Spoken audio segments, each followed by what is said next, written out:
স্বামী যদি খারাপ হয়, স্ত্রী যদি তালাক চায় কিন্তু স্বামী তালাক দিতে রাজি না হয়, তাহলে স্ত্রী কি করবে? স্ত্রী কি নিজেকে নিজে তালাক দিতে পারবে? এটা নির্ভর করে যে অর্পিত তালাকের পাওয়ার স্ত্রীর হাতে ছিল কিনা। স্ত্রীর হাতে যদি অর্পিত তালাকের পাওয়ার নেওয়া থাকে, তাহলে তিনি সেটা অবশ্যই করতে পারবেন।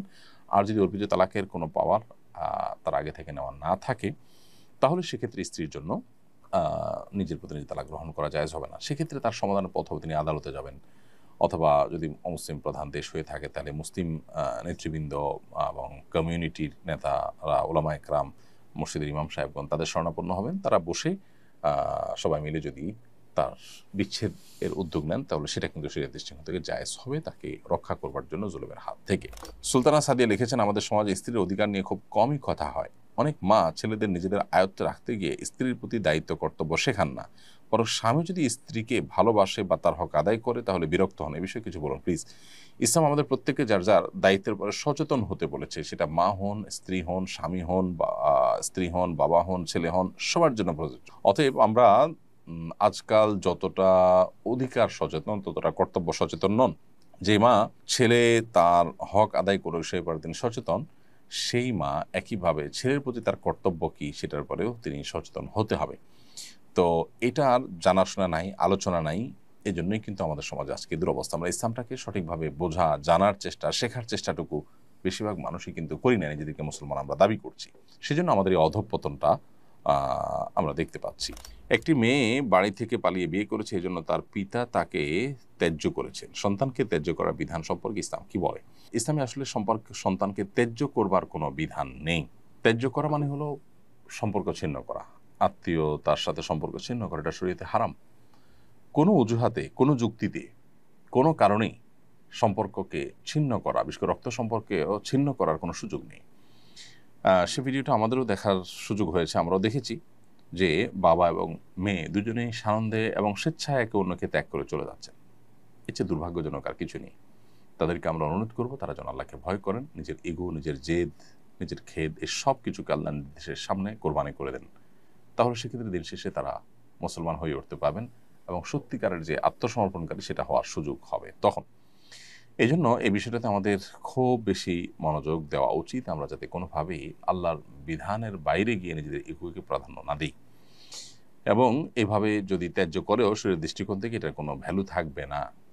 এখন প্রশ্ন হলো, একটা মেয়ে খারাপ পথে চলে গেছে, একটা ছেলে খারাপ পথে চলে গেছে, তাকে শাসন করা যাবে না? হ্যাঁ, শাসন করবেন। শাসন করতে গিয়ে সম্পর্ক ছিন্ন করবেন না। শাসন করার জন্য শরিয়ার সীমানা থেকে অনেক শাসন আপনি করতে পারেন। জীবদ্দশায় যদি কোনো টাকা পয়সা দেন, সম্পদের বন্টন করেন, যে খারাপ কাজ করেছে বা খারাপ পথে গেছে তাকে শাসন স্বরূপ তাকে আপনি কম দিলেন, এই সুযোগ আছে। একজন ভালো কাজ করেছে তাকে একটু বাড়িয়ে দিলেন, সে সুযোগ আছে। অতএব আপনি সে সমস্ত পথগুলো অবলম্বন করতে পারেন, কিন্তু তাকে ত্যায্য করে, আত্মীয়তার সম্পর্ক ছিন্ন করে আপনার এই জেদ মেটাবার সুযোগ কিন্তু নেই। ভাই, কাবিননামার 18 নম্বর পয়েন্টে যে শরিয়া বিরোধী একটা বাধা আছে, সেটা কিভাবে দূর করব? শরিয়া বিরোধী বাধা কিরকম আমি বুঝি নাই। 18 নম্বর কলামে লেখা আছে স্বামী স্ত্রীকে বিবাহের অধিকার দিয়েছেন কিনা, সরি, স্বামী স্ত্রীকে অর্পিত তালাকের পাওয়ার দিয়েছেন কিনা, দিয়ে থাকলে কোন শর্ত। এখানে আপনি যদি লেখেন যে এই শর্ত পাওয়া গেলে তুমি তোমার প্রতি তালাক গ্রহণ করতে পারবে, রাইট দিলাম, তো সেটা শরিয়া সিদ্ধ, এটা শরিয়া বিরোধী না তো। হ্যাঁ, অনেক কাজী বা যারা বিবাহ নিবন্ধন করে, রেজিস্ট্রেশন করেন, তারা অনেক সময় উল্টাপাল্টা করে তাদের নিজের থেকে লিখে দেন। এখানে ছেলেদের দায়িত্বশীলতা দেখতে হবে তারা কি লিখছেন না লিখছেন, এবং সেটা তাকেই ঠিক করতে হবে কি শর্ত তিনি দিবেন বা না দিবেন। আফরান আওয়ার এআডি থেকে আপনি লিখেছেন, কাবিনের টাকা বিয়ের সময় যা নির্ধারণ করা হয়েছে পরবর্তী পুনর্নির্ধারণ করে বাড়ানো বা কমানো যাবে কিনা। বোন আফরান আওয়ার, কাবিনের টাকা বিয়ের সময় যেটা নির্ধারিত হয়েছে সেটা নির্ধারিত। এরপরে স্বামী স্ত্রী উভয় যদি একে অন্যের প্রতি সন্তুষ্ট হয়ে যদি বাড়িয়ে দেন, সেটা তাদের ব্যাপার, সেটা ভিন্ন বিষয়, সেটা মহর হবে না। মহর যেটা চূড়ান্ত হয়েছে সেটাই। রাজীব হুমায়ুন লিখেছেন, কোনো স্ত্রী যদি স্বামীর বিভিন্ন অপকর্মের কারণে স্বামী থেকে তালাক না নিয়ে আলাদা থাকতে চায়, তাহলে এটা জায়েজ হবে কিনা।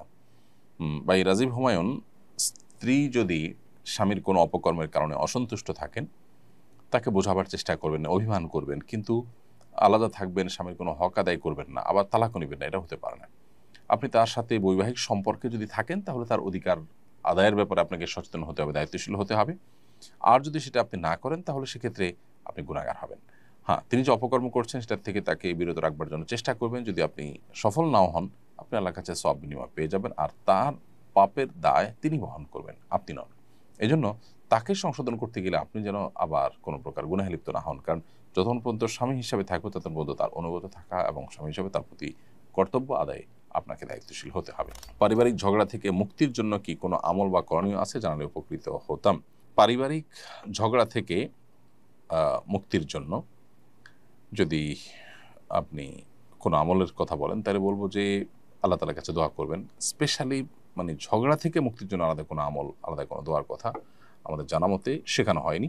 আপনি আল্লাহ তাআলার কাছে সাধারণভাবে যে দোয়া করে থাকেন সেটাই করবেন ইনশাআল্লাহ, যেন আল্লাহ তাআলা আপনাকে এ ধরনের পরিস্থিতিতে সবরের তৌফিক দান করেন এবং অনাকাঙ্ক্ষিত পরিবেশ থেকে আল্লাহ তাআলা যেন রক্ষা করেন।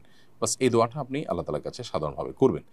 এর বাইরে আলাদা করে আসলে কোনো দোয়ার কথা কোরআন হাদিসে কোথাও বলা হয়েছে বলে আমার জানা নেই। আপনি শুধুমাত্র সেই সাধারণ যে দোয়া সেটাই যথারীতি আল্লাহ তাআলার কাছে নিবেদন করবেন। এশা ইসলাম লিখেছেন, পিরিয়ডের রক্ত শেষ হয়ে গেছে, রাতে রক্ত দেখলাম না, আবার সকালে দেখি, এরকম ক্ষেত্রে নামাজের বিধান কি?